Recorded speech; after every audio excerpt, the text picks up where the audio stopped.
Exercice classique de guérilla urbaine au Centre national d'entraînement de la gendarmerie. Mais cette fois-ci, les fauteurs de troupes sont repérés et appréhendés à l'aide d'un drone, consciencieusement manipulé.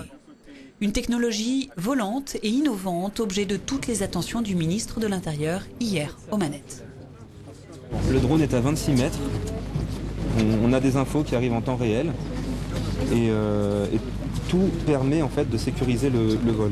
Il y a urgence de toutes les façons à faire en sorte que nos forces de sécurité soient dotées des meilleurs outils. Parce que avoir des effectifs, c'est important. Nous recréons des postes dans la police et dans la gendarmerie. Mais si ces postes ne sont pas équipés aux meilleurs standards, nous perdons en efficacité.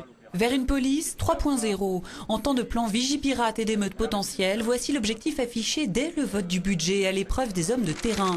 Pour une mise en application bientôt dans toutes les interventions les plus délicates. Mais les bonnes vieilles techniques quotidiennement éprouvées et enseignées ici à Saint-Astier n'en restent pas moins indispensables.